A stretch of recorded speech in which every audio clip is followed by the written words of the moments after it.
Hola, desde la Escuela Aztlan hoy rendimos homenaje al gran médico psiquiatra suizo Carl G Jung. El 6 de junio de 1961, Jung dejaba este mundo, hace exactamente 60 años. Ese mismo día, en el lugar donde él murió, en su casa, frente al lago de Zúrich, se desata una fuerte tormenta y cae un rayo que parte en dos el árbol en el cual él habitualmente se sentaba largas horas a reflexionar y a meditar. Muchos años después, uno de sus discípulos, Sir Lawrence van der Post, mientras filmaba un documental para la BBC sobre la vida y obra de Carl G Jung, filmaba la escena final, la escena en la que contaba el momento en que Jung dejaba este mundo. Lo hacía desde la misma casa en la que Jung viviera.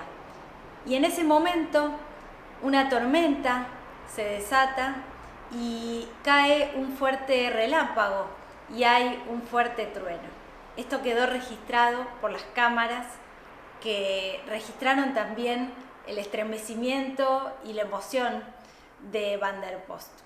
Veremos a lo largo del material que les vamos a ir compartiendo una interesantísima reflexión de nuestro director, el profesor León Azulay, quien estudia la enseñanza de Jung hace más de 5 décadas, sobre cuál es la verdadera historia y el verdadero legado de este gran médico psiquiatra. También vamos a compartir junto a ustedes la misma voz de Carl G Jung en parte de una de las pocas entrevistas que dejara grabadas para la televisión en 1957, para escuchar de primera mano parte de sus enseñanzas. Y también vamos a compartir algunos de sus principales discípulos para conocer más en profundidad sus ideas y, por supuesto, cuáles son los beneficios que hoy en día consideramos que esta psicología puede traernos a todos los seres humanos. Los dejamos entonces con este homenaje sentido desde la Escuela Aztlan. Bienvenidos al escarabajodeoro.com, Escuela de Psicología y Filosofía Aztlan. Hoy vamos a hablar de la vida de Jung y su teoría, su sistema psicológico. Hay una historia oficial de Jung y hay una historia que ellos dicen que no es oficial. Todo el mundo conoce la historia oficial, que no es cierta, porque si hay una historia oficial quiere decir que hay otra historia. Nosotros vamos a contar la verdadera historia de quién fue el doctor Carl G Jung. Un poco su biografía y un poco su sistema de psicología, y en otros videos vamos a ir desarrollando punto por punto qué significa su enseñanza.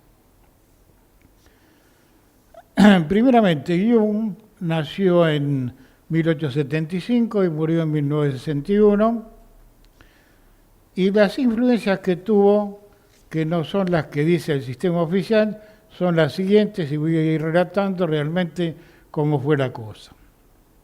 Ubicación de Jung en el tiempo-espacio e ideología.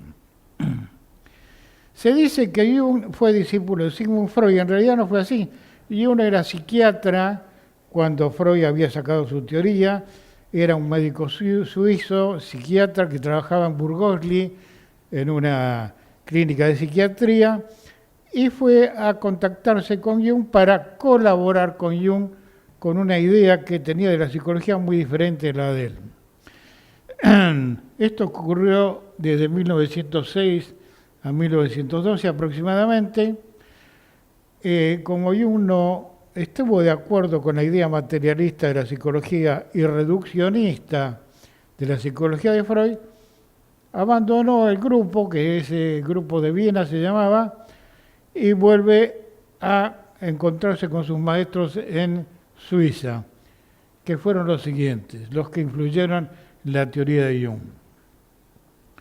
Primero, Alfredo Adler, que fue un psicólogo austríaco que desarrolló la psicología individual, el carácter neurótico, el conocimiento del hombre, el sentido del vivir, que también fue disidente con Freud, porque se apartó del sistema y siguió su propio sistema de psicología. El maestro de Jung, en realidad, cuando él se recibe de médico y trabaja en la clínica Burgosli, fue Eugen Bleuler, que nació en 1857, murió en 1939, que creó el término esquizofrenia para distintos tipos de enfermedades mentales, porque en ese momento recién empezaba esta especialidad que era la psiquiatría, a inicio del siglo XX. Especialmente en esa clínica trataban a los esquizofrénicos. Otro de los maestros de la clínica fue Teodoro Flournoy. De 1854 a 1920 fue la vida de él, suizo, que influenció mucho más sobre Jung. Escribió junto con Jung un libro muy poco conocido que se llama De la India al planeta Marte, que no tiene nada que ver con astronáutica, sino es una alegoría nada más. Y creó el tema técnico que después lo siguió el doctor Jung, que se llama imaginación creativa. El caso de Miss Miller, publicado con Jung con su libro Símbolos de Transformación en 1912, que es el libro básico de Jung, Símbolos de Transformación de la libido.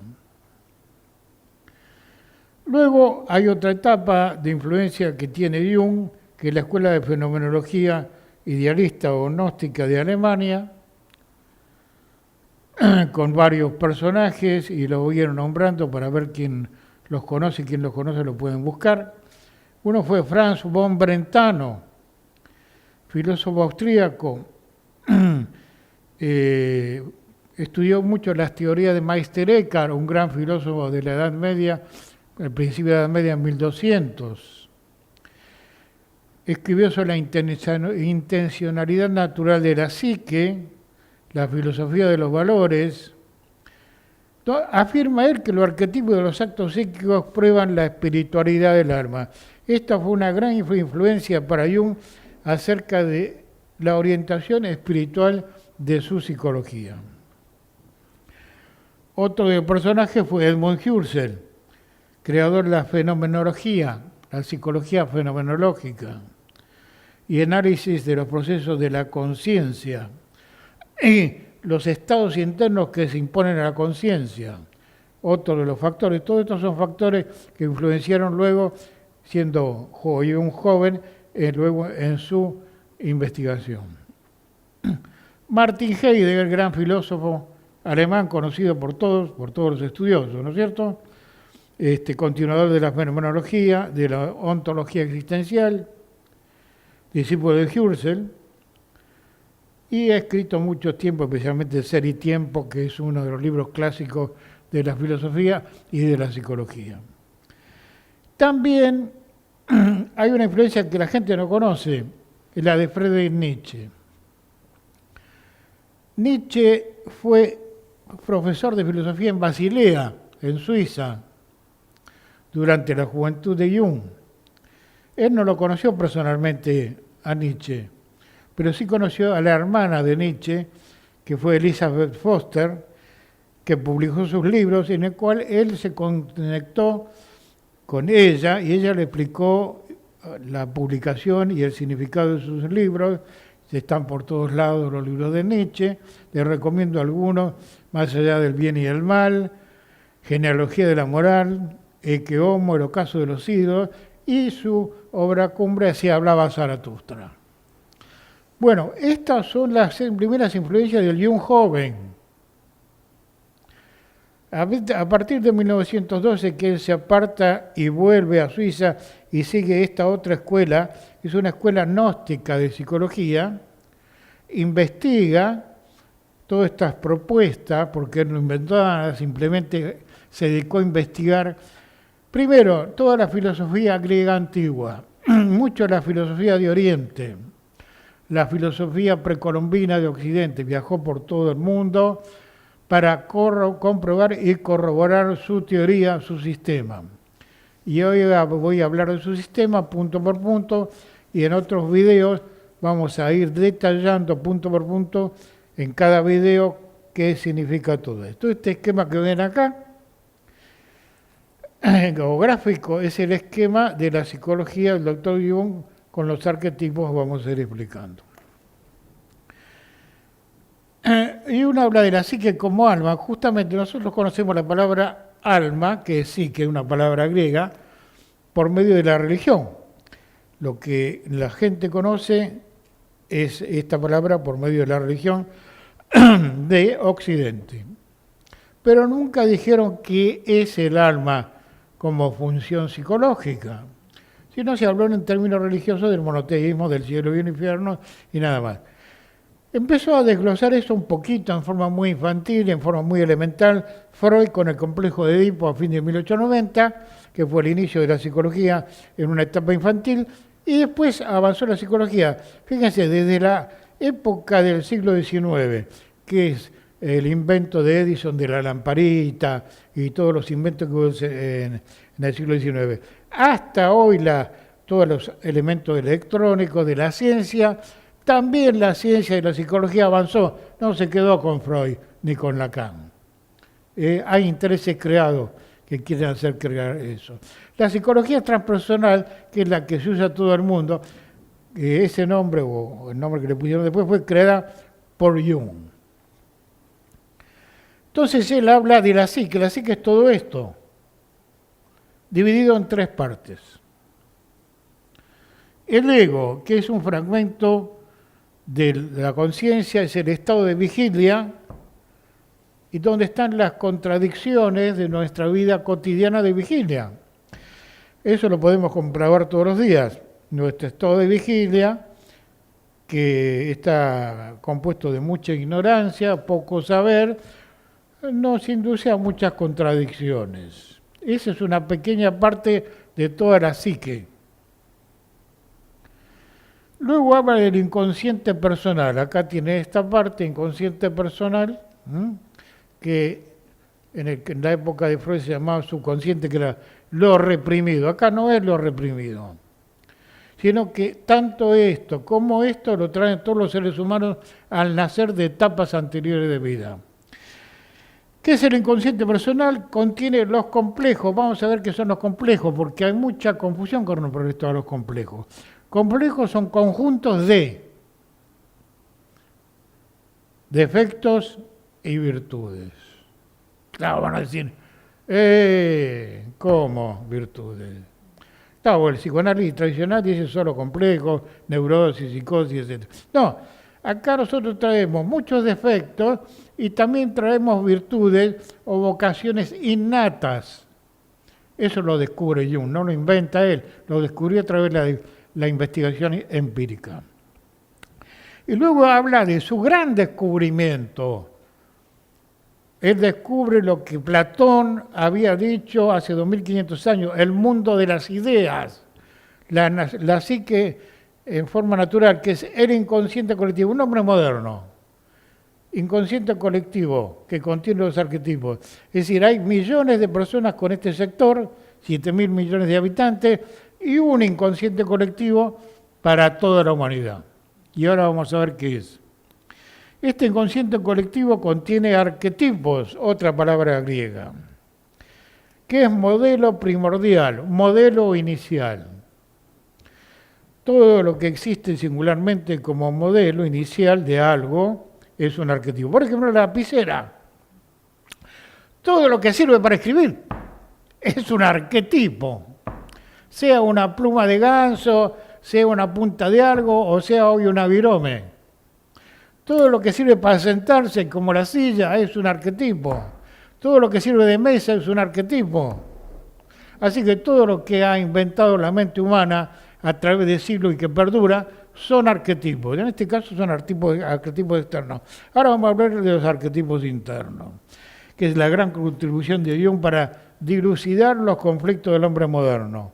Primero, ánima y ánimo. Esto también se está divulgando bastante en el periodismo, pero con mucha confusión. Vamos a ver qué es según Jung. El ánima es el arquetipo interno masculino. O sea, la persona masculina, el varón, tiene este arquetipo que lo relaciona con la parte interna de él y con el mundo externo de él. Es decir, los sentimientos internos, los pensamientos internos y las acciones externas del varón. A ese arquetipo Jung le llama ánima. Más adelante, cuando hagamos los videos especiales, vamos a explicar con precisión todo esto que estoy hablando. Y el ánimos es en la mujer, en el sector femenino, lo mismo, lo que la guía a las mujeres, a su mundo interior y su mundo exterior. Así que, como ya sabemos, físicamente el hombre y la mujer son distintos, ¿no? Es decir, si los ponemos desnudos a los dos, vemos que son diferentes, y si dicen que son iguales se equivocan. Bien, en lo psicológico también son diferentes. La forma de pensar y de sentir y de tener roles de la mujer y el hombre son diferentes, esto lo demostró Jung empíricamente. Luego habló del personaje. Vamos a ver qué es el personaje. El personaje son los roles. Cuando nosotros vivimos en el mundo físico, hacemos roles.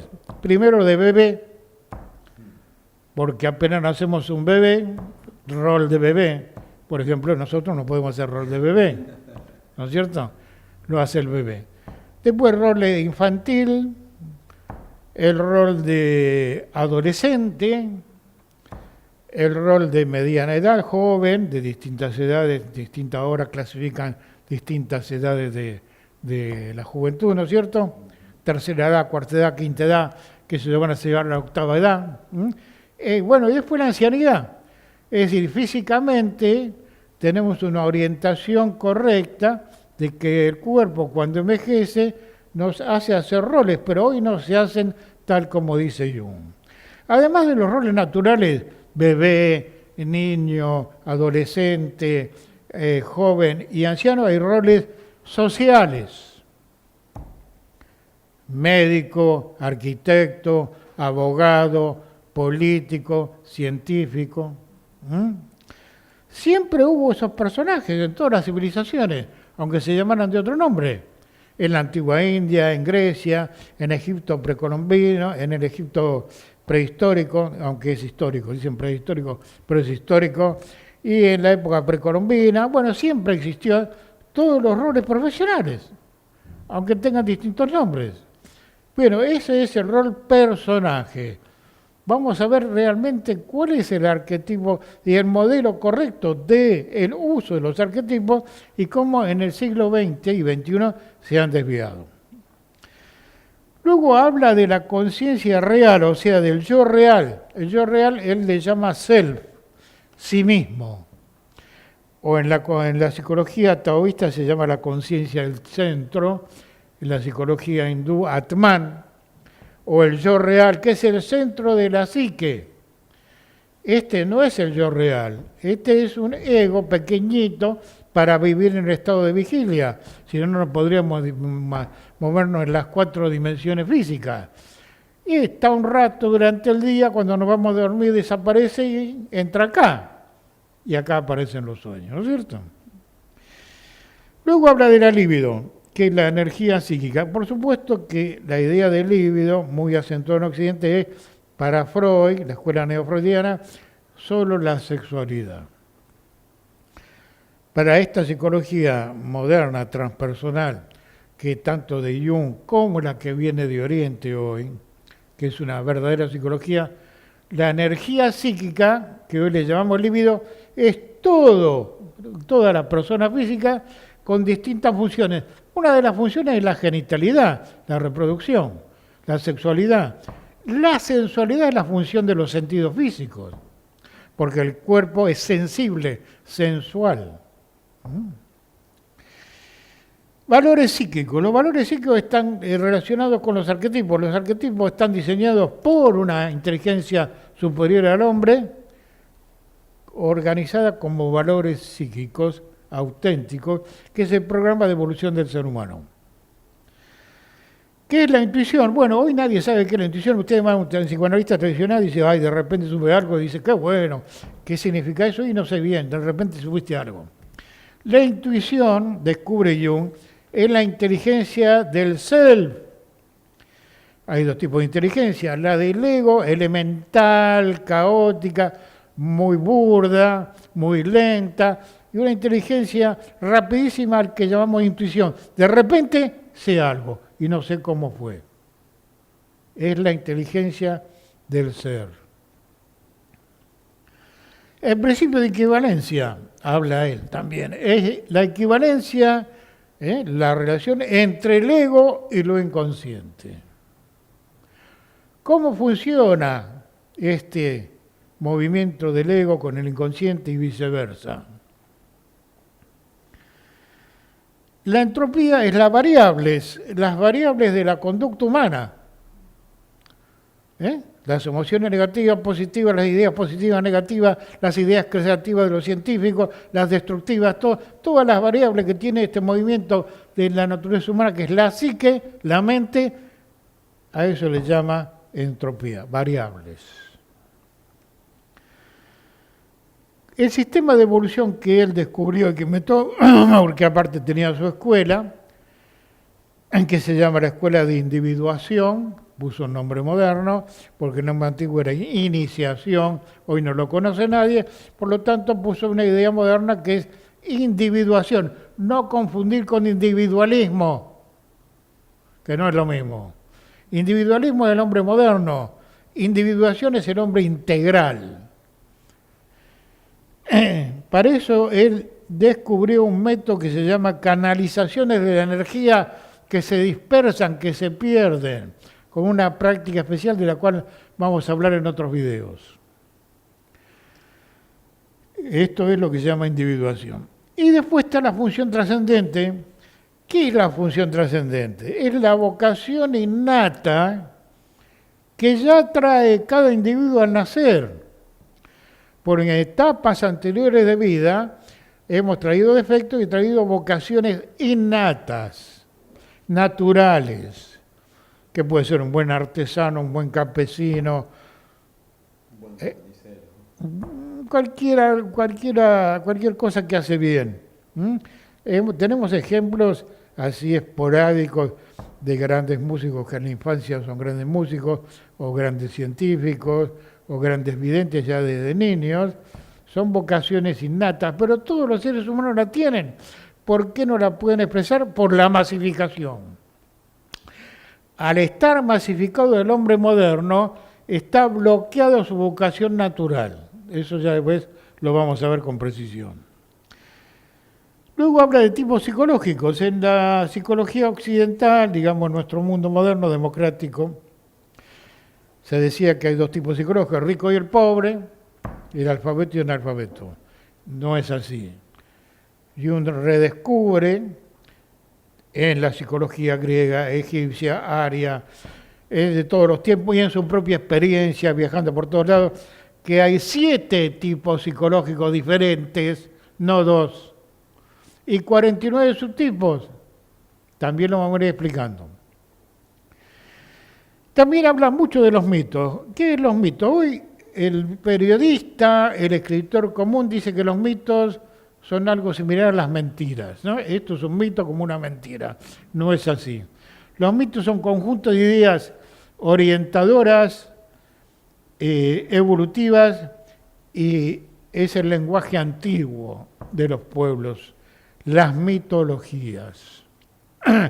Logía o logos es enseñanza y mito contenido. Él estudió los mitos de todos los pueblos antiguos que contienen enorme cantidad de ideas positivas de evolución, además históricas. Y la clave de él es simbolismo y sueños, clave de su sistema, descifrar los simbolismos del mundo y los sueños, pero no en la forma de Freud, sino en la forma de la ciencia de la simbología, porque el inconsciente funciona con una estructura simbólica y no literal. Y para entender los sueños, que nos gustaría entenderlo todo, tenemos que estudiar simbología. El sí mismo es el yo real, es la parte inmortal del ser humano. Justamente los ateos van a decir que no, porque los ateos dicen, gracias a Dios soy ateo, ¿no es cierto? Pero hay algo inmortal en el ser humano que ya se ha olvidado por el materialismo, que subsiste del cuerpo, después del cuerpo, que es el ser, la conciencia del ser.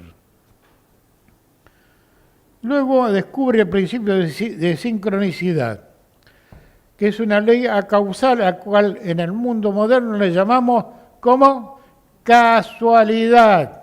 No hay ninguna casualidad, está todo ordenado en el universo. No hay ninguna casualidad. Es la ley de sincronicidad, que simultáneamente nos presenta algo para ayudarnos. Son las señales.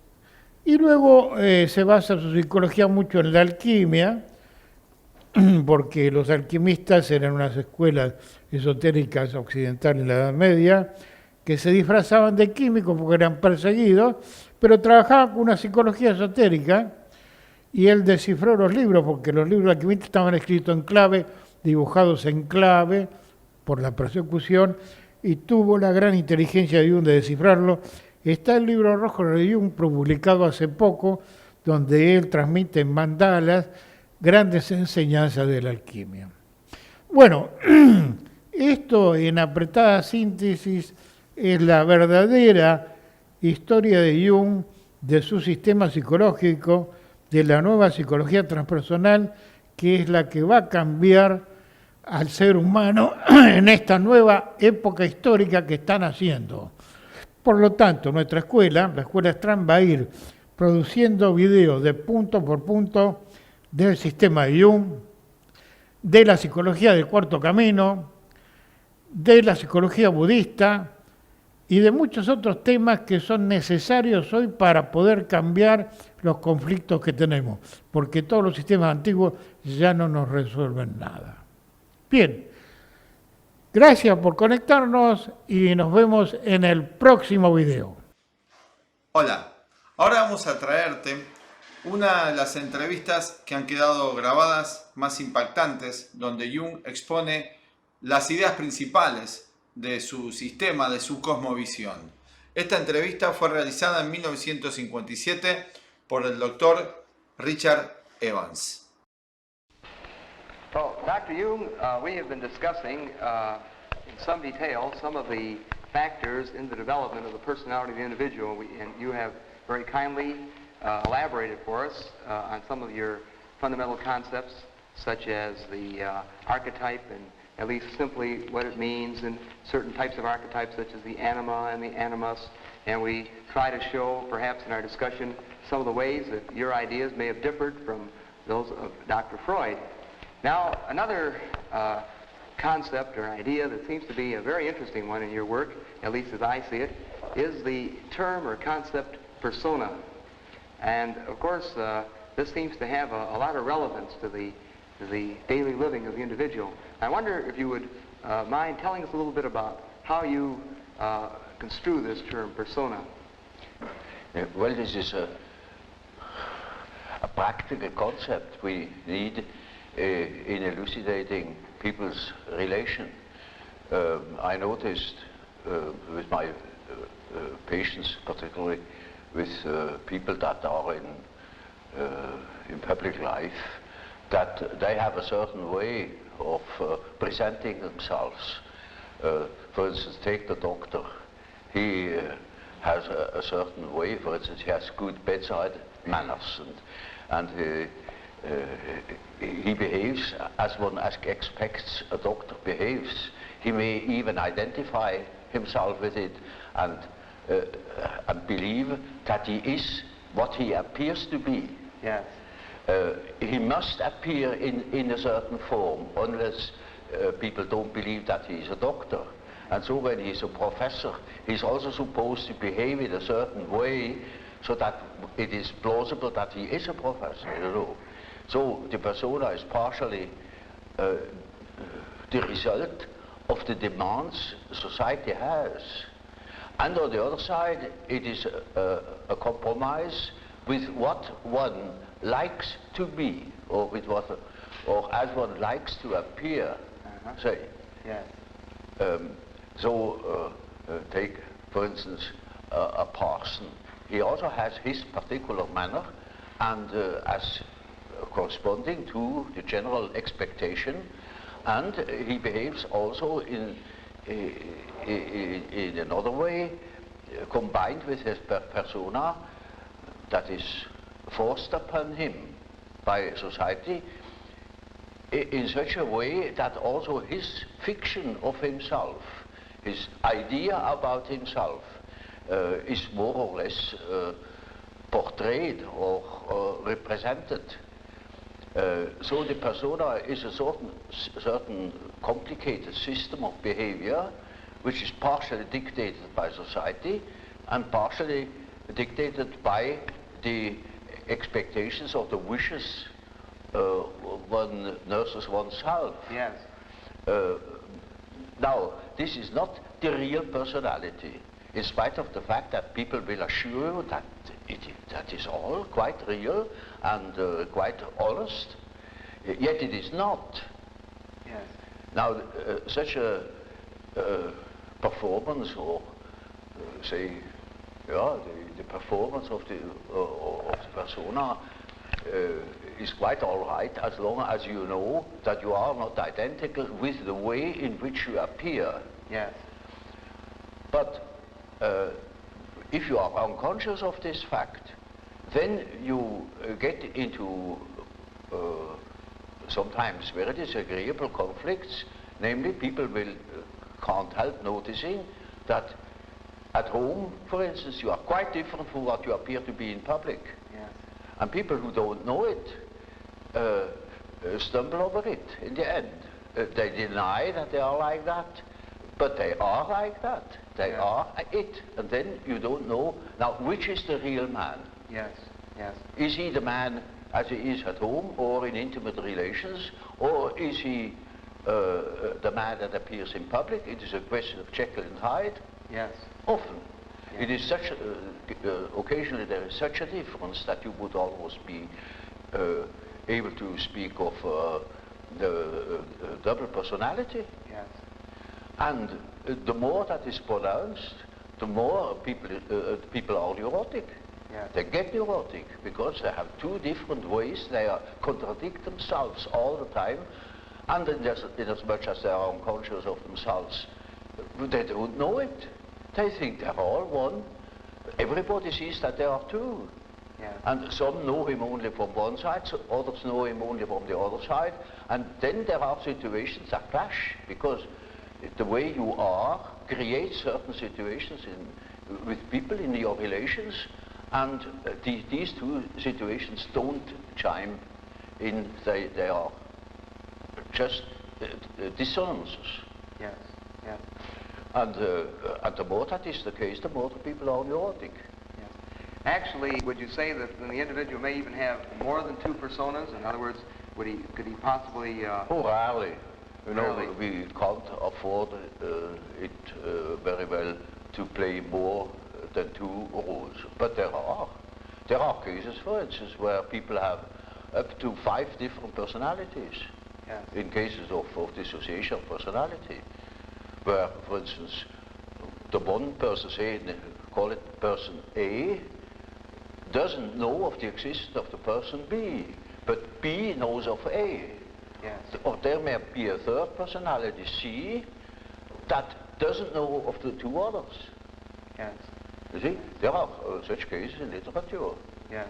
They rare. are rare. Very the rare. ordinary case is just an ordinary dissociation of a personality. Yes. One calls that a systematic dissociation, Yes. in contradistinction to the chaotic or unsystematic dissociation you find in schizophrenia. Yes. Now, you distinguish between the term persona and the term ego. In other words, as you see them, they're two different things. Yes? Yes. Oh, now, yes. what is the difference between the term ego, as you see it, and the term persona? Well, you see, the ego is supposed to be the representative of the real person. But as I say, for instance, in the case where B knows of A, but A doesn't know of B, Yes. in that case, one would say the ego is more on the side of C. Yes. Because the ego has a more complete knowledge, and Yes. A is a split-off personality. Yes. Now, you also use the term self. Yes. Now, the word self, then, Would this have a different meaning than, say, ego or Oh, yes, persona? oh, quite, oh, yes. You see, when I say self, then you must not think of I, myself, because that is only your empirical self, and that is covered by the term ego. Ego, yes. But when it is matter of the self, then it is matter of a personality that is more complete than the ego, because the ego is only consists of what you are conscious of. Yes, yes. Your awareness. Yeah, what you know to be yourself. For instance, in our example, B that knows A, and A doesn't know B, B is relatively in the position of the self. Yes. Namely, the self is on the one side the ego, on the other side the unconscious personality, which everybody is in the possession of everybody, not in the possession. Very often it is just the other way around, that the unconscious is in possession of consciousness. Yes, yes. But that is a different case. Now, you see, while I am talking, I'm conscious of what I say, Yes. I'm conscious of myself, yet only to a certain extent. Quite a lot of things happen. For instance, I make gestures. I'm not conscious of them. Yes. They happen unconsciously. You can see them. Yes. I may say or use words, and I can't remember at all having used those words, or even at the moment I'm not conscious of them. Yes. So any amount of unconscious things occur in my conscious condition. I'm never wholly conscious of myself. Yes. While I'm trying, for instance, to elaborate an argument, at the same time, there are unconscious processes that continue, perhaps a dream which I have had last night. Yes. Or a part of myself thinks of God knows what. Yes. Or of a trip I'm going to take, or of such and such people I have seen, or when I'm at writing a paper, I'm continuing writing that paper in my mind without knowing it. Yes. You can discover these things, say, in dreams, or if you are clever in immediate observation of an individual, then you see in the gestures or in the expression in the face that there is what one calls une arrière-pensée, Yes. something behind consciousness. Yes. So that you have finally the feeling, well, that man has something up his sleeve. Yes. And you can even ask him now, what are you really thinking of? You're thinking all the time something else, yet he's not conscious of it. Or he may be. There are, of course, great individual differences. There are individuals who have amazing knowledge of themselves, of the things that go on in themselves. But even those people wouldn't be capable of knowing what is going on in their unconscious. Yes. For instance, they are not conscious of the fact that while they live a conscious life, all the time a myth is played in the unconscious. A myth that extends over centuries. Yes. Namely, archetypal ideas, a stream of archetypal ideas that goes on through one individual, through the centuries. Yes. You see, it is like a continuous stream, Yes. and that comes then to the daylight in the great movements. Yes. Say in political movements or in spiritual movements. For instance, in the time before Reformation, people dreamt of the great change, and that's the reason why such great transformations could be predicted. Yes. If somebody has been clever enough to see what there is going on in people's mind, in the unconscious mind, Yes. would be able to predict it. Yes. Now, getting back to the idea of the self, and the self incorporates these unconscious factors. The self incorporates these unconscious The self factors. is merely a term that designates the whole personality, The whole because personality. the whole personality of man is indescribable. Yes. His consciousness can be described. His unconscious cannot be described because the unconscious, as I must repeat myself, is always unconscious. Yes. And it is really unconscious, but really does not know it. Does not know about it. And so we don't know our unconscious personality. We have hints, we have certain ideas, but we don't know it really. Nobody can say where man ends. That is the beauty of it, you know. It's very interesting. The unconscious of man can reach God knows where. There we are going to make discoveries. Now, another set of ideas which, of course, are very, very well known to the world, that, of course, you have originated, center around the terms introversion and extroversion. Yeah. And I know that you're aware of the fact that these terms have now become so widely known that the man on the street is using these terms constantly in describing his wife or his friends and so on and so forth. It's become probably the most used psychological concepts by the layman that we have. Oh, like the word complex. I have invented it too. Yes, so that's right. Association experiments. Yes, that's right. Well, you see, this is simply practical because there are certain people who definitely are more influenced by their surroundings than by their own intentions. While there are other people who are more influenced by the subjective factor. Now you see, the subjective factor, that's very characteristic, was understood by Freud as a sort of pathological autoerotism. Yes, yes. Now this is a mistake. You know, we have, the psyche has two conditions, two important conditions. The one is the environmental influence, yes. And the other is the given fact of the psyche as it is born. The psyche is by no means tabula rasa. We are a definite mixture and combination of genes, and they are there from the very first moment of our life. And they give a definite character, even to the little child. And that is a subjective factor, looked at from the outside. Now, if you look at it from the inside, then it is just so as if you would observe the world. Yes.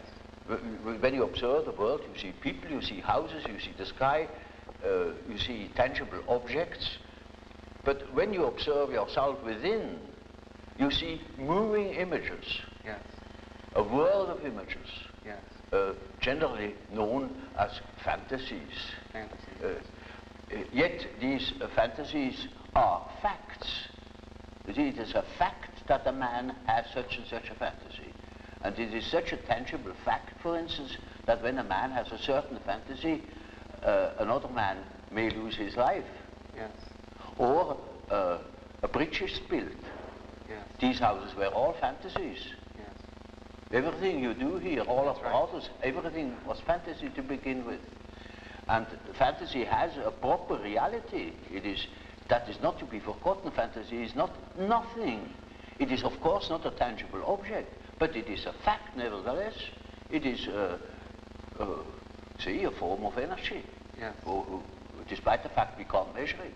Yes. It is a manifestation of something. Yes. And that is a reality. That is just a reality as, for instance, the peace treaty of Versailles or something like that. It is no more. You can't show it. Yes. But it has been a fact. Yes. Yes. And so the psychical events are facts, are realities. And when you observe the stream of images within, you observe an aspect of the world. Yes. Of the world within. Because the psyche, you know, if you understand it as a phenomenon that takes place in so-called living bodies, then it is a quality of matter.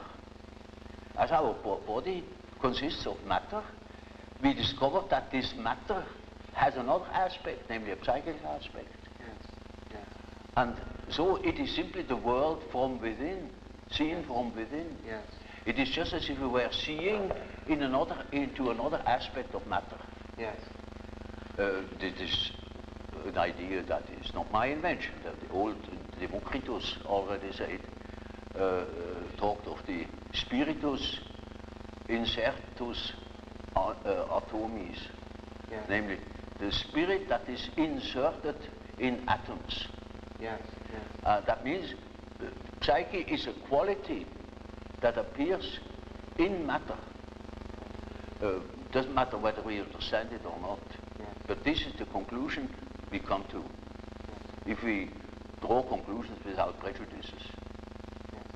And so, you see, the man who is going by the external world, by the influences of the external world, say society or perceptions, sense perceptions, thinks that he is more valid, you know, because this is valid, this is real. And the man who goes by the subjective factor is not valid because subjective factor is nothing. Yeah. No, that man is just as well based, because he is bases himself upon the world from within. Yeah. And so he is quite right, even if he says, oh, this is nothing but my fantasy, you know. Yeah. And of course that is the introvert. And that the introvert is always afraid of the external world. He will tell you, when you ask him, he will be apologetic about it. Yeah.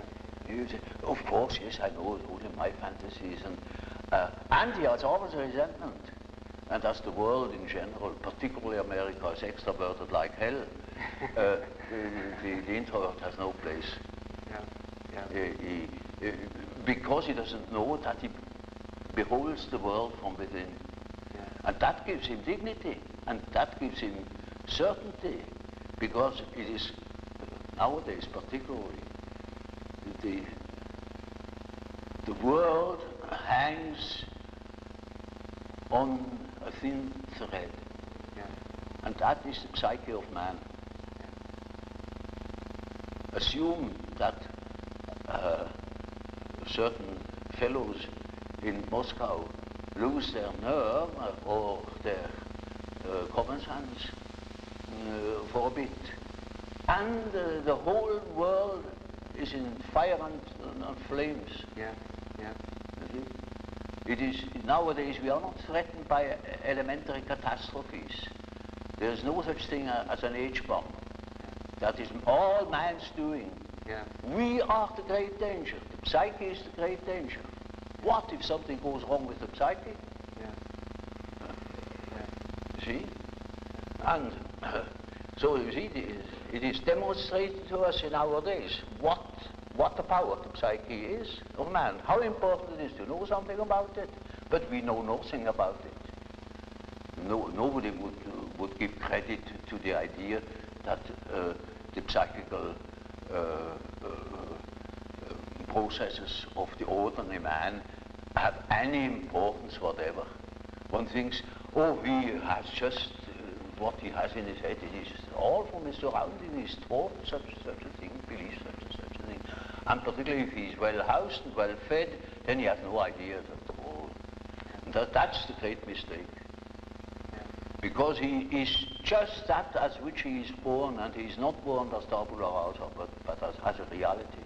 Yes. Yes. Now, of course, one of the very common, I think, misconceptions of your work among some of the writers in America has been that they have sort of characterized your discussions of introversion and extroversion as suggesting that the world was made up of only two kinds of people, introverts on one hand and extroverts on the other. And I'm sure you've been aware of, in many of our people looking at things this way. And of course, we'd like to comment about that. In other words, would you perceive the world being made up of only people or extreme introverts, people that are extreme extroverts? Well, you know, Bismarck once said,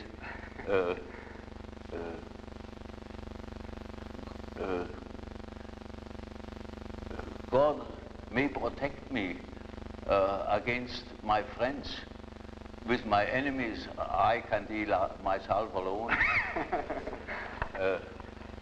You know how people are. They catch a word, and then everything is schematized along that word. There is no such thing as a pure extrovert or a pure introvert. Yes. Such a man would be in the lunatic asylum.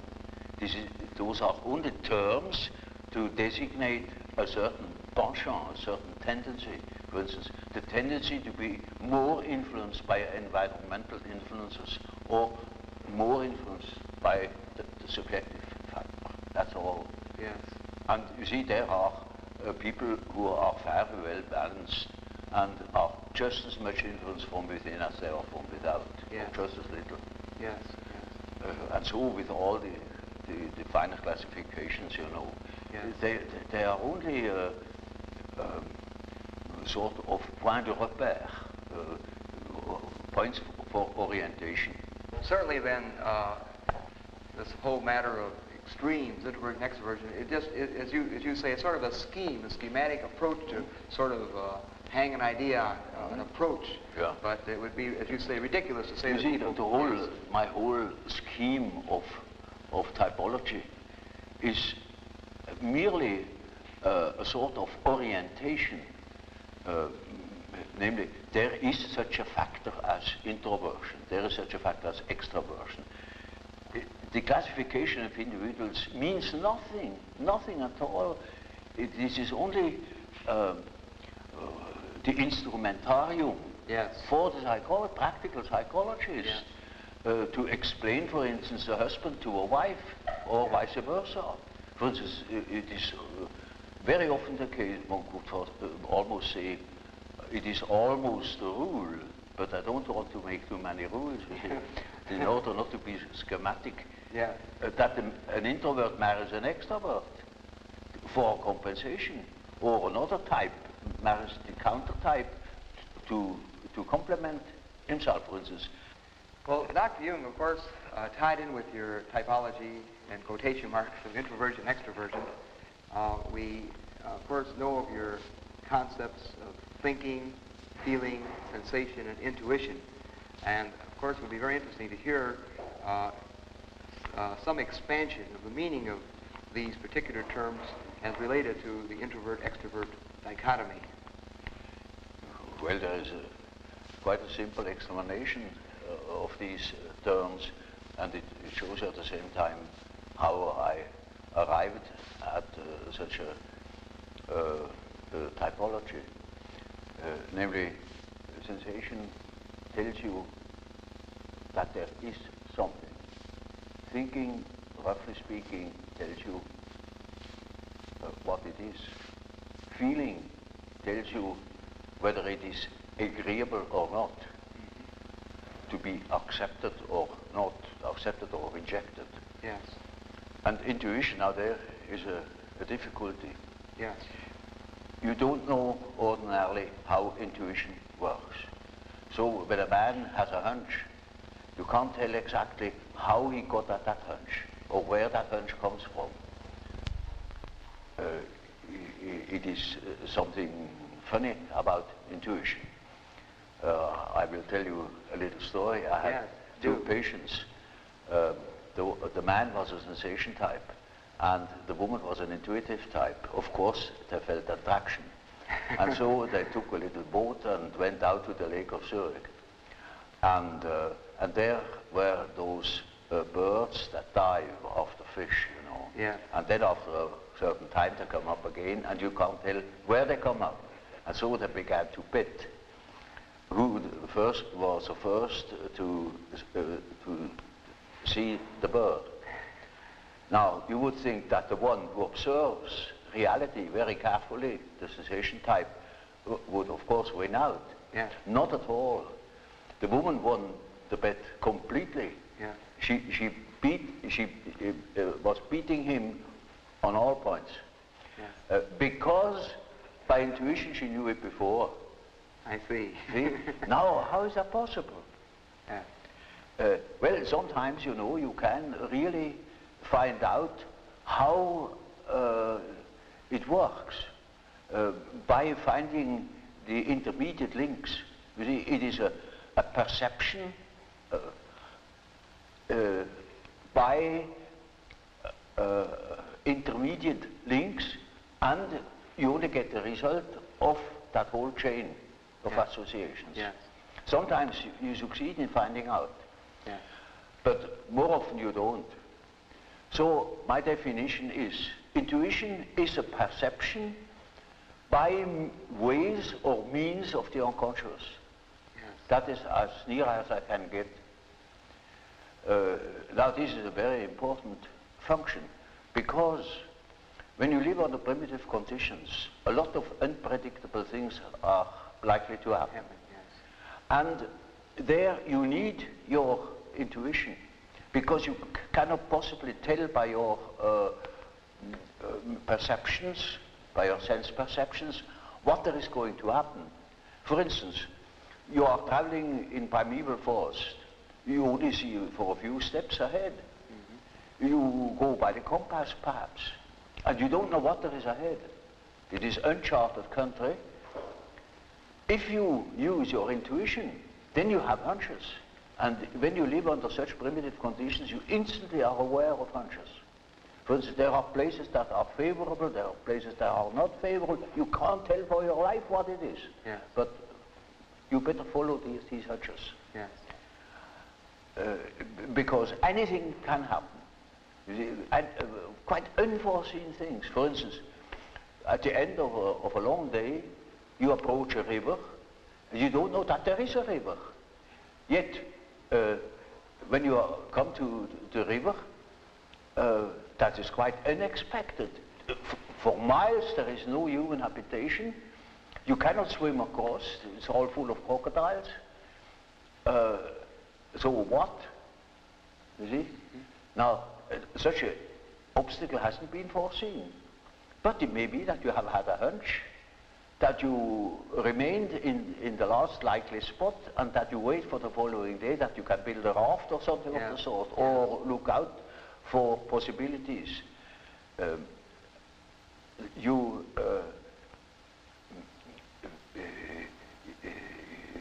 instance, you also can have intuitions that constantly happens in our jungle called a city. Yeah. You can have a hunch something is going wrong, particularly when you are driving an automobile. Yeah.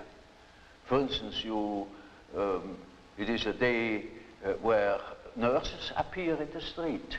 Yeah. And they always try to get something interesting like a suicide, to be run over. That's what marvelous, apparently. Yes. And then you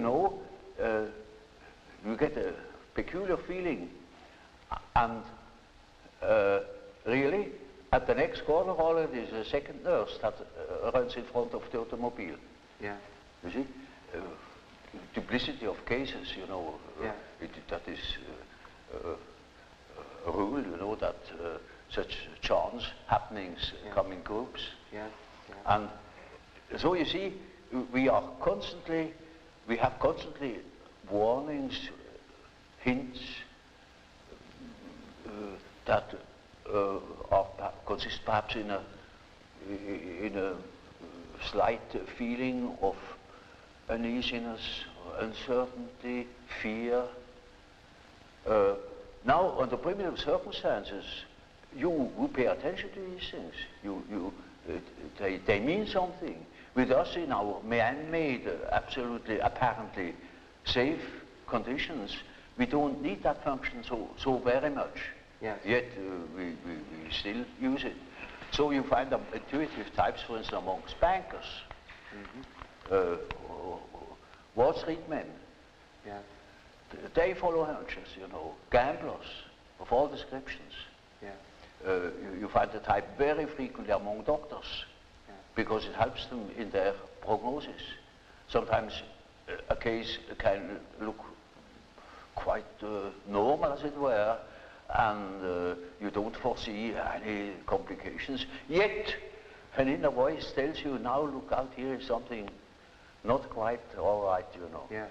You cannot tell why and how, but we have a lot of subliminal perceptions, Yes. sense perceptions. And from those, we probably draw a good deal of our intuitions, but that is perception by the way of the unconscious. Yeah. And you can observe that with intuitive types. You see, intuitive types very often do not perceive by their eyes or by their ears. They perceive by intuition.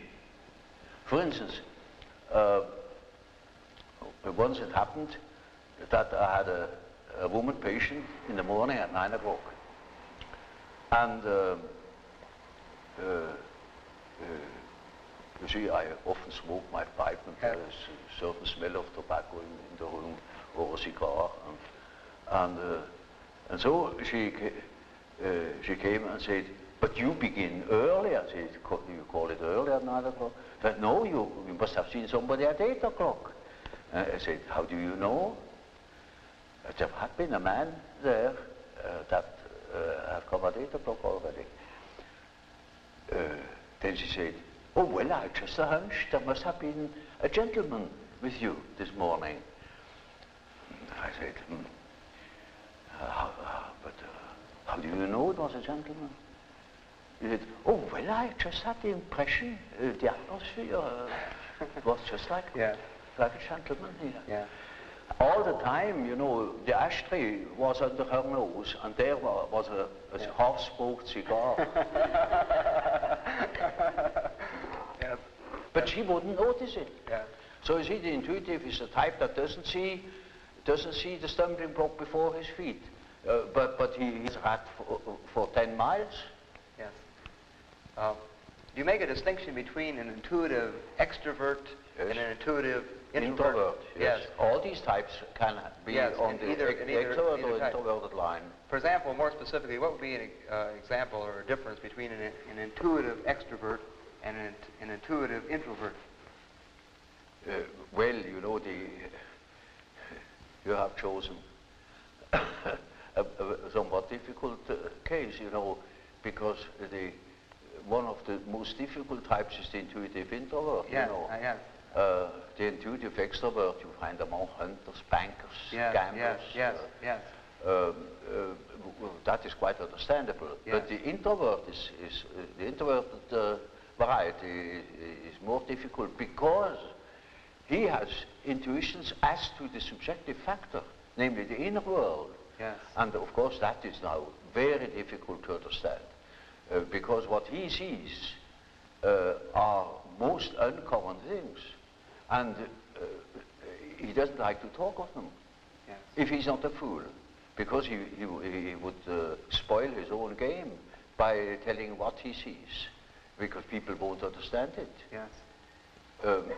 For instance, once I had a patient, a young woman, about 27 or 8, and her first words were, when I had seated her, she said, "You know, doctor, I come to you because I have a snake in my abdomen." I said, "What?" She said, "Yes, a snake, a black snake, coiled up right in the bottom of my abdomen." And I must have made a rather bewildered face at her. And she said, "You know, I don't mean it literally, but I should say it was a snake. It was a snake." You see? Now, you see, our further conversation a little later was that she said, that was about in the middle of our treatment that only lasted for 10 consultations. She had foretold me, "I come 10 times, and then it's all right." I said, "How do you know?" "Oh, I got a hunch," you see. Yeah. And really, about the 5th or 6th hour, she said, "Doctor, I must tell you, the snake has risen. It is now about here." Hunch. And then on the 10th day, I said, "Now, this is our last hour, and do you feel cured?" And she said, beaming, she said, "You know, this morning, it came up and came out of my mouth, and the head was golden." And those were her last words. A continuación te vamos a traer una entrevista a Lorenz van der Post, uno de los continuadores, amigo personal de Carl Gustav Jung, biógrafo de Jung, que también fundara el Instituto Jung en Sudáfrica, un hombre del cual se ha hablado muchísimo en el siglo XX, inclusive se ha hecho una película de este hombre, de su vida heroica, una película que se llama Goodbye Mr. Lawrence, basado en su biografía. Este hombre, un aventurero, un explorador, un investigador de la psicología junguiana, realizó un documental extraordinario en 1972, del cual comentó la profesora Florencia Santoni al principio, y aquí te traemos un extracto de este documental.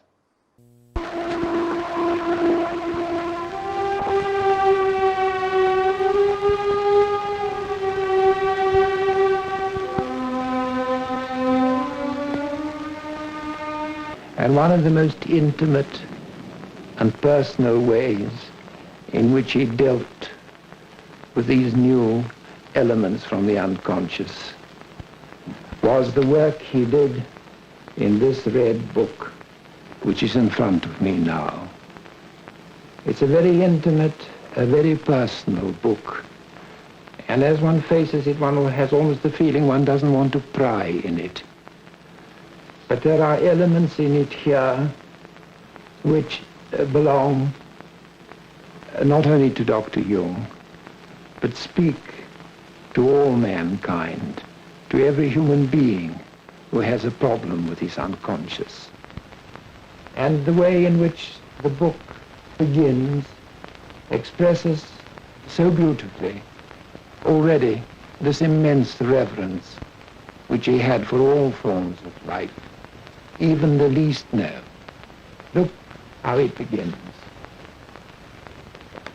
The language is an ancient language.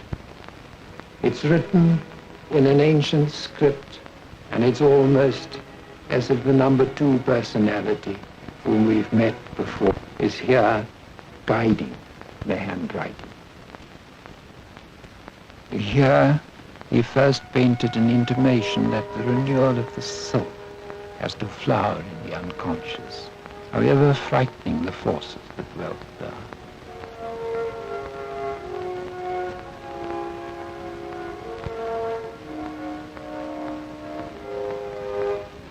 Across a fulfillment in a burning circle, the call to wholeness. The forces of the unconscious are becoming accessible and finding meaningful forms.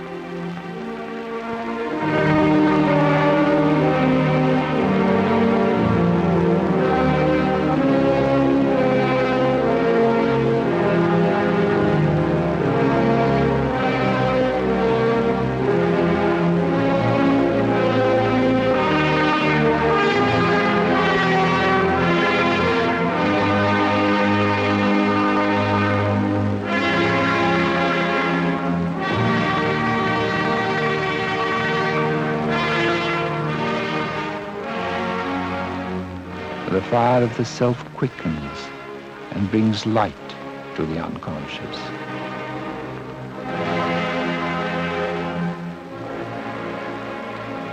The last painting, a symbol of wholeness achieved. This then was his testament, that modern man is sick because he is not whole. Jung's future was clear, and the world was about to become his asylum. The mountains of Switzerland were always profoundly symbolic to Jung. He told me once that for him the modern age began when the poet Petrarch became the first man to climb a mountain in the Alps. For Jung it was a sure sign that the age of medieval introspection had ended. From that moment, European man started to look at the outer world with new eyes.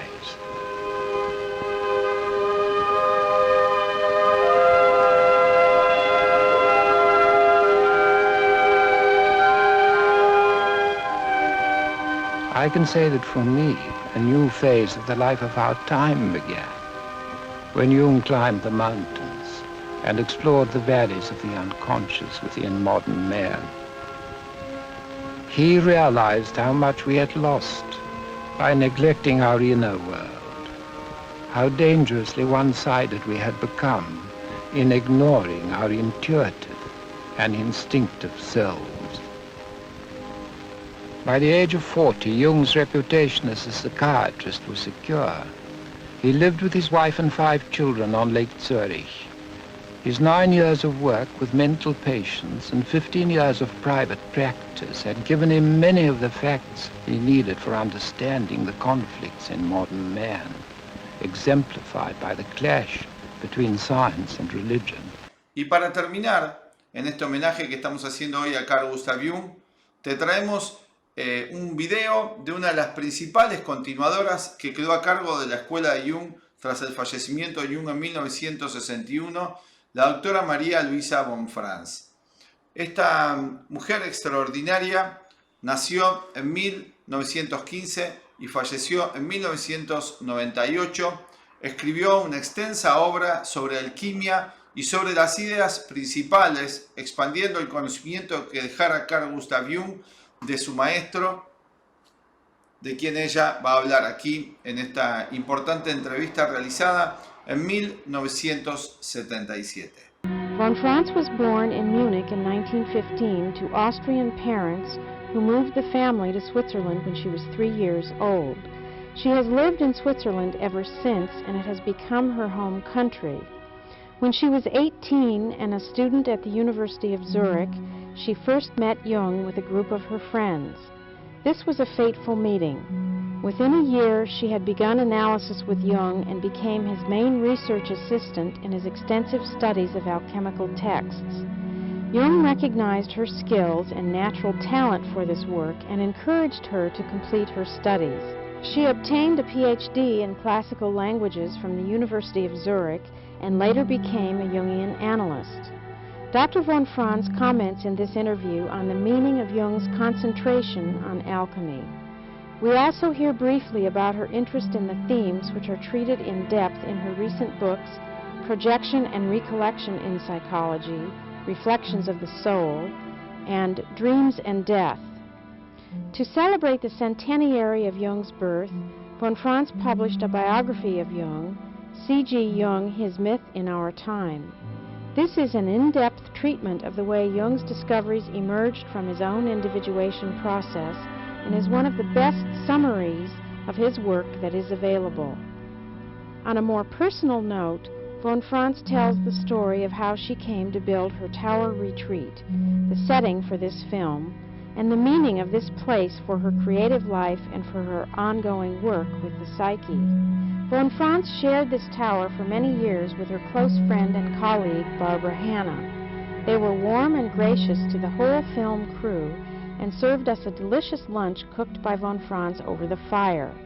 This gave us a genuine flavor of the Swiss country life they enjoyed and the atmosphere of simple solitude that is the hallmark of this tower. This conversation was filmed in March of 1977. Since that time, Dr. von Franz has retired from practice and from teaching. Dr. von Franz, I wanted to ask you about your early life before you met Jung. Did you have any experiences of the psyche yourself that interested you or made you curious? Dreams or... Not that I remember, except that I have remembered 2 very impressive childhood dreams. But I think what led me later to Jung was that when I was about 10 years ago, I read in some youth paper that you can make amber out of resin. Or rather, that amber comes from resin being rolled about in the sea for a long time. So I got the idea I would make that artificially. And I arranged myself an alchemical laboratory and worked with artificial seawater and resin for over a year, and developed wild fantasies about making a yellow pearl, which even talked to the resin like the old alchemists did, and say, you have to suffer now and go through the fire and be unhappy, but you will become a beautiful yellow pearl. And I think that fantasy with which I lived for a long time was some kind of preparation to meet you. Uh-huh. That was when you were 10 years Yes. old. And then when did you meet him? I met him when I was 18. I went to school with a nephew of Miss Toni Wolff, and he knew Jung, and one day Jung said to him, you can invite a few boys of your class up to Bollingen, and he asked if he could also bring a girl, and Jung laughed and said, naturally. So we went, 6 boys, and that one 7, and I, we makes 8. We were invited to Bollingen just shortly before leaving school, and that's how I met him, by so-called chance. Uh-huh. Did you recognize a fateful meeting at that time? Oh yes, I did. We went out there to the tower, and out of the bushes suddenly we were standing around kind of, you know, awkwardly as one does, not knowing what was going to happen, and then out of the bushes came a man, and I was deeply impressed by him. I thought naturally he was a Methuselah, because when you are 18 you think a 58-year-old is ready for the cemetery. And then there was one story which he told us. He dived right away into psychology already at lunch. We stayed lunch till supper until late in the evening. That we'll stay the whole day with him. And he told that story, which you can read in the memories, about this girl who was on the moon and had to fight a demon, and the black demon got her. Oh. And and he pretended, he told it in a way as if she really had been on the moon, and it had happened. And I was very rationalistically trained from school, so I said indignantly, but she imagined to be on the moon, or she dreamt it, but she wasn't on the moon. And he looked at me earnestly and said, yes, she was on the moon. And I thought for a long time. I still remember looking over the lake there and thinking, and either this man is crazy, or I am too stupid to understand what he means. And then suddenly it dawned on me, he means that what happens psychically is the real reality. And this other moon, this stony desert which goes around the earth, that's illusion, or that's only pseudo-reality. And that hit me tremendously deeply. When I crawled rather drunk into bed because he gave us a lot of burgundy that evening, I thought it'll take you 10 years to digest what you experience today. When did you tell him about your own alchemical laboratory? Did you tell him? That I told him only later, but it went on like that I didn't dare. I wanted to get in contact with him, but I didn't dare. I was too shy, and he was obviously a great man, and I was nobody. So I began to read his books, and I tried to analyze myself on account of his books. And that got me into deep waters, and I had a tremendous dream with a vision in it. And that absolutely knocked me over, and I didn't know how to go on. So then I wrote to him. And this big dream I had was all, at least the solution of it was all alchemy. So then I wrote to him if I could have an interview, and when I had an interview, I told him that big dream. And he said, oh Lord, I knew you had to do with alchemy, but I didn't know it was that much. And then I had to confess to him. I said I would like to come in analysis with him. And he said, you want a teaching analysis? And I said, no, I'm quite crazy enough to have a real one. You see, I thought teaching analysis was some superficial nonsense. And so he laughed. But then I confessed I had no money. My parents gave me absolutely not a centime, though I was 18. So he said, well, that fits very well. You can help me to translate the Latin and the Greek text, because I want now to really dive into alchemy. He was there thinking of it all the time, but hadn't begun yet, really. And you can help me, because I had intended to study classical philology. Actually, from a dream I told him in Bollingen, and he told me I should, on account of it, do that. And you can translate these texts for me, and I'll analyze you. That will be the exchange business. So that's what we did from the beginning. This was before his trip to India. His trip to India came just a bit afterwards, about a year later. I met him in 33, and I began in the year later, in 34, I began analysis with him. And when he was in India, you write about the dream he had that's about the Grail. Yes. That sent him right back to alchemy in a big way. Yes. And you were working all of that time on it. So it's almost as if he himself didn't realize how important it was. Oh yes, he realized how important it was, more and more. But his hesitation was that these texts are very, very difficult to, partly also manuscripts are very difficult to decipher. And though he later again knew Latin and Greek fluently as well as I do, but at that time he had forgotten it a bit. He had trouble to get into it because he had not practiced it for a long time. And that was one of the hesitations. And the other hesitation, I guess, that he has never said, but I guess was that to dive into such a weird material would cause a lot of misunderstandings.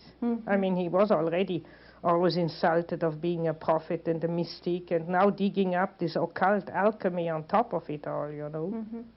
But he knew he had to do it. All his dreams pushed him in that direction.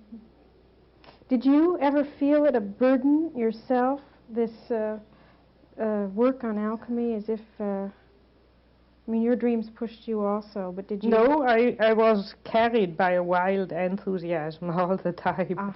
No, I never felt it as a burden.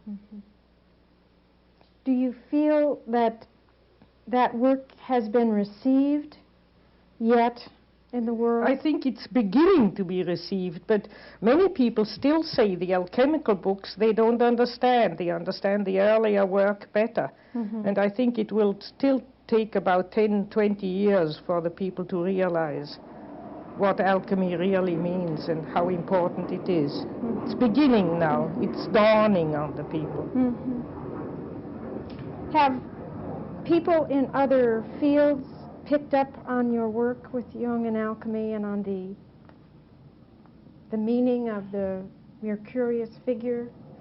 People in theology or in... No. As far as I know, practically nobody. So in the Jungian circles, naturally, there are people who are highly interested in alchemy, but outside Jungian circles, people still stumble over the weirdness of the material. Are you working on it still now? No, I have dropped it for a while, though it's always in the back of everything I write. I mean, I have it in the back. But I intend to go back to it. For my dreams, I intend to, when I have finished what I'm doing now, I'm going to probably try to write on the resurrection body in alchemy, because there's nothing about it in Christian theology, or practically nothing, just nonsense. Is there a connection to the subtle body? Yes, naturally. You see, Western alchemy is a parallel attempt to what in Eastern Taoism and Buddhism is trying to build the diamond body, or the eternal body, which survives death, which is a kind of subtle body.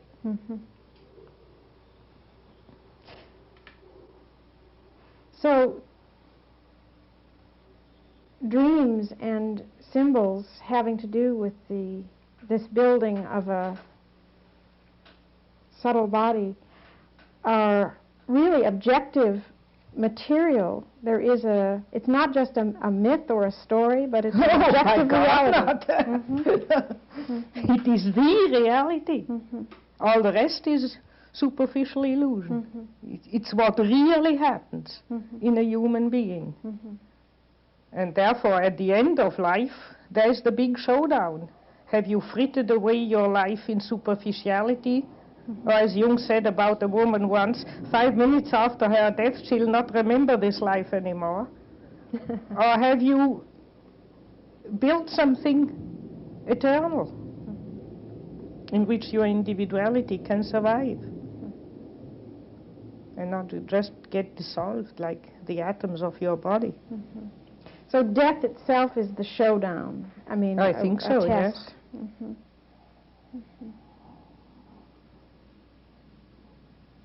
What do you say when someone asks you about life after death? I say, I believe in it, but you needn't believe in it if you don't want to, or if you have no evidence to believe in it. I mean, you can't prove it to anybody or ram it down their throat. If they don't want to believe it, they have reasons not to believe it. That's okay too. Do you think it's important to develop, to fantasize about death? Oh, yes. I know that one aged pupil went to Jung a few years before his death, and in order to find out what he thought about life after death, and he said, that won't help you on your own deathbed to think what I believed. You have to build up your own viewpoint. You have to work on it yourself and find your own standpoint. You cannot quote Jung in the dying moment of dying. Wouldn't help much. You gave some hints in your book on Jung and his myth in our time of work that needs to be done in the future, especially in relation to projection. And you mention reflection. Yes. As the counter mechanism, so to speak. I mean, projection and reflection are a pair of opposite. Because projection, as the word says, throws behind your back your own psychic images and contents into the outer world. We live all the time in projections. We live in a world of projection. And reflection is the act by taking that back into yourself. But you can't do that by your own willpower. I mean, you have to be helped by the self. So both of these activities of the psyche are below the ego or beyond the ego. It's not a will. Oh yes, they are beyond the ego, but the ego can cooperate with them or persevere in wrong. For instance, Jung defines in a narrower sense projection, that we can only speak of a projection, though it's constant projection. What I think about you is a projection. What I think about all these people is a projection. I don't know you well enough to really know you. I have an image and I have a judgment, an intuitive judgment, but it's probably a lot of my own psyche in it. And but that you cannot call projection. Jung says in a strict sense, you can only begin to call it projection when it's disturbing, when there is a disturbance. When I, for instance, constantly quarrel with you or constantly misunderstand you, and it becomes a kind of difficulty between you and me, then one can speak of a projection. And that is also the symptom which shows now the moment is to take it back, to reflect. The disturbance is the symptom which wants you to reflect. And to say, now, why am I so emotional? Or why do I have these negative feelings each time I meet that person, or so on? And that is the beginning of reflection? And that's the beginning of reflection, but it's only achieved when you really see in yourself that quality which irritates you or which you admire in the other. It doesn't help to say, oh, mea culpa, I have a shadow like so-and-so, I have an animus like so-and-so. That doesn't help at all. I must really see it, and that means I must catch it in flagranti. I must do something and say, my God, now I'm acting like so-and-so. Then I have it. Then I know where it is in me and how it's functioning in me. And then I know what kind of a voice I have and what kind of a body feeling I have when I live that complex. And then I can keep it inside and not put it onto other people anymore. In the in the process of having a fantasy about someone, is it possible that that the fantasy is helping you to see? Yes, you see, you never know. It might be an intuition which really fits the other person. I might have an intuition about you, and it's really how you are. Mm-hmm. Or it might not fit. That's why only when there's a disturbance you can be sure it's a projection. Except if you want to take on Hindu philosophy and say finally everything is a projection. Mm-hmm. And that looks like it in that way, that if you remember Jung in the memories, seeing that yogi meditating him. Mm-hmm. So in a way the self projects our whole life. Our whole life and fate is a projection of the self. Mm. And when the self takes it back, we are out. There's something else in your book that is very intriguing. You mentioned that Jung discovered realms beyond the self. I don't know quite how to put it. That the psyche is always opening up more and more. New horizons. New horizons. Yes, he said, for instance, the self is represented by the wise old man in a man and by the earth mother in a woman. But he said behind them is again a feminine figure in the man and a masculine figure in the woman. But he said, people already don't understand when I talk about these, so it's not worth even mentioning these further horizons. They wouldn't follow. Mm-hmm. Did he ever write about it? No. No. He talked to you about it? Not much, no. Not He much. just told that. And so he let that go? As far as communication to the world is concerned, yes. Mm-hmm. Have you had that experience yourself? No. Mm-hmm. I can say feminine figures of the self is the furthest I've gotten in my dreams, mm-hmm. as far as I can mm-hmm. judge.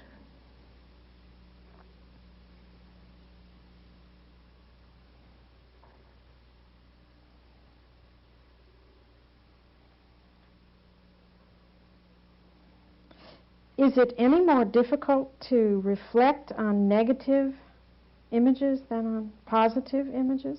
Aren't they both equally difficult? It's individually difficult. Some people are more willing to look at their dark side and terrified if they have to look at their own positive side, and vice versa. And other people who love to hear about their own positive side but get absolutely dismayed if they have to look at their shadow. That's different.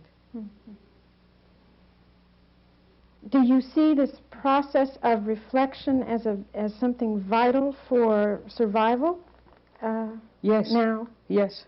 I think that if not more people try to reflect and take back their projections and take the opposites within themselves, there will be a total destruction. This can happen. One doesn't need to be an analysis for this process of reflection to happen. Oh, no. There are many people who are not in analysis, but if they are naturally gifted, which I would call if they are honest, they can find these things without analysis. Do you think that the publication of Jung's work and the work of his students will touch people who never go into analysis? Sure, it has already touched. I get always letters from people who say that they have begun to read Jung and that changed their whole life. I had just yesterday a letter from a man in the east part of Germany saying that Jung is for him everything because he was very neurotic as a young man, and since he's read Jung, it has helped him to survive and to found a happy family, and that he has a photograph of Jung on his desk and try to live it and keep in contact with it as much as possible. In Mysterium Conjunctionis, Jung makes a comment about the imagery of the alchemical imagery that he's working with in that book being related to the masculine psyche. And I've not understood that, because wasn't there always a sor mystica? Yes, but the books which we have are mostly written by male alchemists. So the sorores mysticae collaborated and probably did a lot to the work, but they have not left any documents. Mm-hmm. So we have no direct document except from the 17th century. And we have no earlier documents written by women. None at all? None at all. Do you expect that they would differ, that they would have different... There was one alchemist, I've just forgotten his name. He was a father and he lived in an incestuous relationship with his daughter. And they made alchemical experiments together. And then they decided to both write a book on alchemy, but separately. That's 17th century. And he wrote a poem, and she wrote a very, very learned long book. Mm-hmm. So you see. So, can you talk a little more about that? Do you think there's an essential difference in the creative products of a man and a woman, or in the creative process? I don't think the results are really very different, but the way one gets to it may differ. I think that the motivation for a woman to be creative is mostly love. It is very rarely that a woman would feel motivated to do creative research work or do creative things without being in love. It's the carrying force, so to speak. Well, for a man, the interest is genuinely objective, so to speak. But he needs the woman's help and her love. Otherwise, he'll produce dry stuff, dry, irrational stuff. So he needs that inspiration as well. But it's secondary, and in the woman it's primary, mm-hmm. I think. Mm-hmm. Well, this love can be love for not just a person, but love. Jung said he gave up defining love, and if Jung felt defeated, I'm not going to try.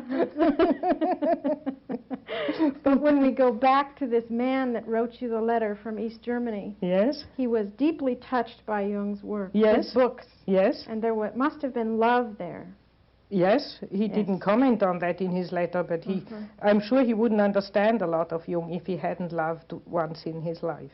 Mm-hmm. Well, what about the relationship between transference and love? Well, in the transference, which is an expression which Jung took actually over from Freud, and Freud thought it was purely a projection of the parental image onto the partner and so on, and an Oedipal or Electra complex projected. That's why at the end of a Freudian therapy you cut off, goodbye, we have never known each other. Projections are handed back and goodbye. While we think, certainly in the beginning stages of the relationship, there is generally a lot of projection mixed up with it. And that is responsible for all those love quarrels. I mean, she makes demands which he can't fulfill, and he makes demands she can't fulfill, and animus anima, crossing the swords. And I mean, if you tape record a love quarrel, it's the same all over the world, literally. And that is projection. And if people don't run away, but work it out and take back all what is projection in it, then appears or is peeled out of all this the true relationship. Now, it might be none. And then it would be like the Freudian thing, goodbye, and now I see you simply represented that and that in me, and thank you very much, goodbye. Or there might be a tremendous amount of relationship built up, which is not the same thing as projection. And generally, in many, many cases, this is so, that a certain friendship and relationship results finally. After all, an analysis is a very intimate exchange of personality, so it would be ridiculous to leave each other afterwards and, you know, not having known each other, so to speak, if it has been an honest analysis, where both partners have been honestly involved in it. So you can say that transference implies that it is the beginning stage of still a lot of projection mixed up with it. And therefore all these kind of compulsivenesses, people cry if you don't see them often enough, and childish demands and all that kind of trouble. And then it gets replaced slowly or purified into what you could call an objective relationship. What about the self or the image of God in the transference connection? Is it very often when there is a very violent transference, the image of God or a goddess is, you see, the animus is finally in his most sublime aspect is a God image, and the anima in her sublime aspect is a goddess. See the Virgin Mary. So if that is projected, it makes for a very, very violent transference, and then slowly one discovers naturally, no partner can fulfill the role of a god. If you ask the other to be a god or a goddess, you will certainly be disappointed sooner or later. And therefore, then Jung found out, as he explains in 2 essays, that the unconscious seemed to reinforce the tremendous importance of the other. For instance, this woman who had such a terrific transference dreamt that Jung was carrying her in a field of wheat and was in the wind. And then Jung realized from that dream that there was a projection of a God image involved, that what the woman was really seeking for was a God image, and that had projected itself upon him. And then he could work on that with her. That is not necessarily part of every transference, deep transference. Yeah, when it goes very, very deep, when it's a very fateful thing, so to speak, which influences the whole life of a person, then generally there's an image of the self or a God image involved. Because that amounts for the violence of the transference and amounts also for the people not being able to run away, otherwise they would run away from it. In that kind of a transference, do you think it's important to have a relationship outside of analysis? I mean, I think you cannot judge on that. It either happens or doesn't happen. You can't produce it. I mean, that would be foolish to try to manipulate anything in that direction. But Jungians in general seem more open to that possibility of a friendship outside of analysis. Yes, naturally.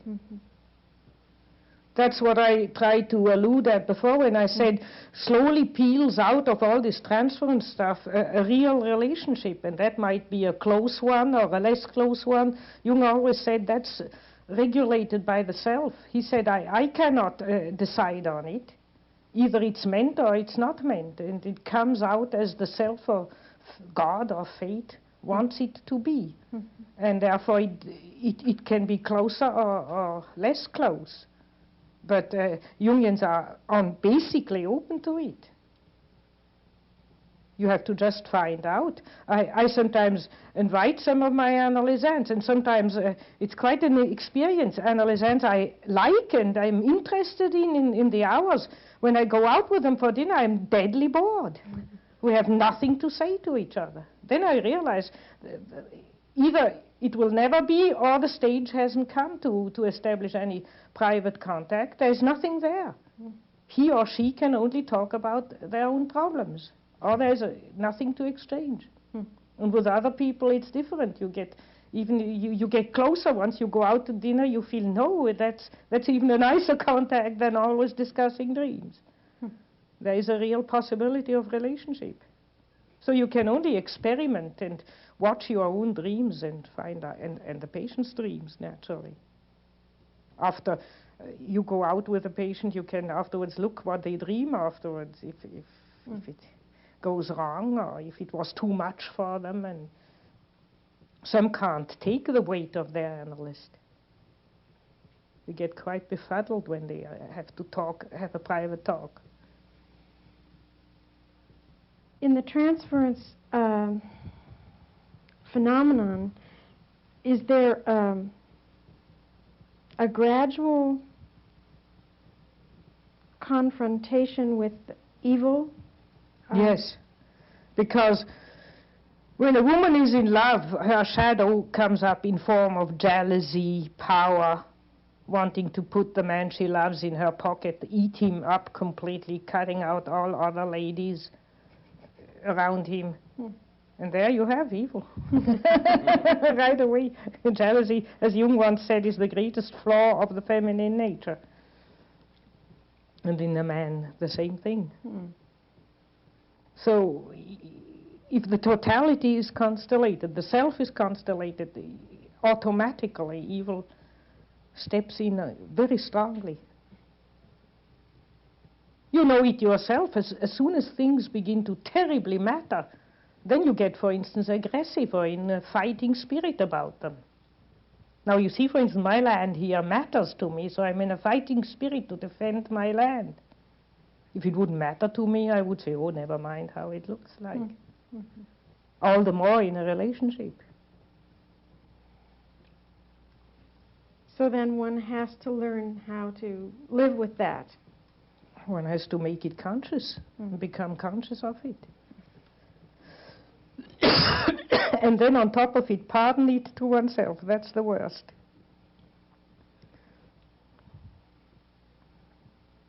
At least for some people.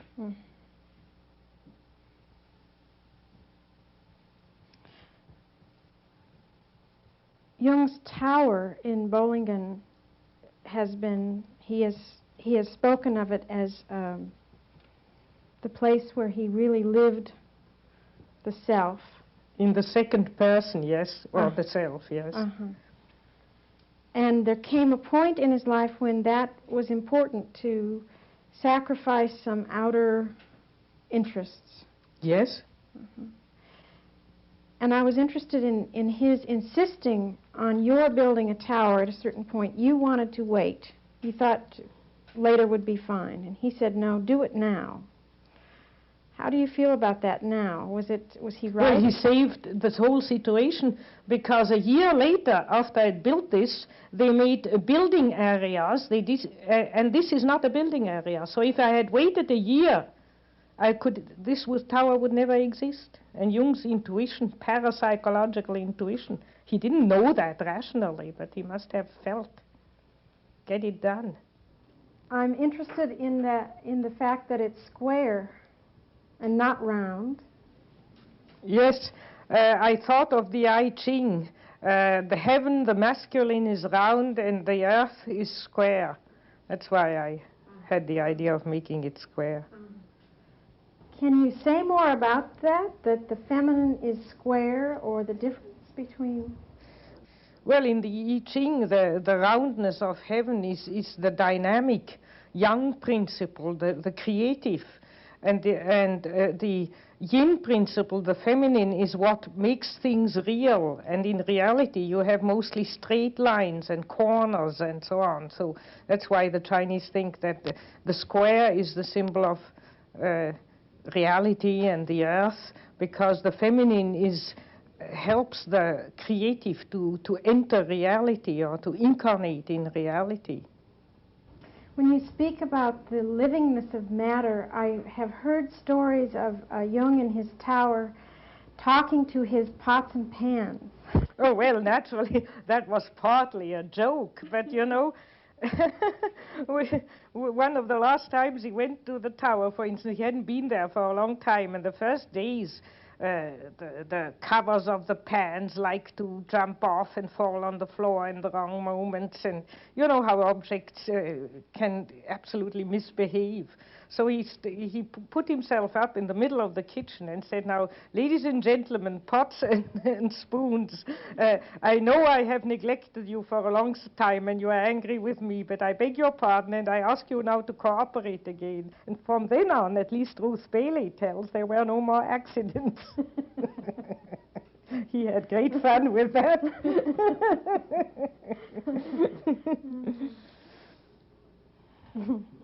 Oh, I notice it when I come up, after the winter, when I come up in this house, there's all sorts of imps. The W door doesn't lock anymore because it's gotten rusty, and you know, matter if it has to cooperate with you needs loving care. And not only technically by oiling and so on. You have to kind of live with it. Otherwise it plays you tricks. We're not used to that in our upbringing, to relate to matter that way. Well, we have to revive primitive superstition. Because in primitive people, their sword has a soul, their hammer has a soul. No smith would start making a sword without a ritual first. Still in the Middle Ages, the heroes who depended on their sword, think if your sword breaks in battle, you are a dead man. So their sword had a name and a soul. They knew that sword, and the solidity of that sword was their fate. And now it's still so. Let a few of your atomic plants explode, and please. So even in our daily life, there's a chance to relate to matter in a new way, deeper way. Yes. If you notice, it's highly symbolic. The days you can't open a door, you can't get at something, or some object hides from you just when generally when you are not in yourself and in an impatient mood or so on, then everything plays you tricks. It's naturally your own unconscious mixed up with it. But it communicates with matter.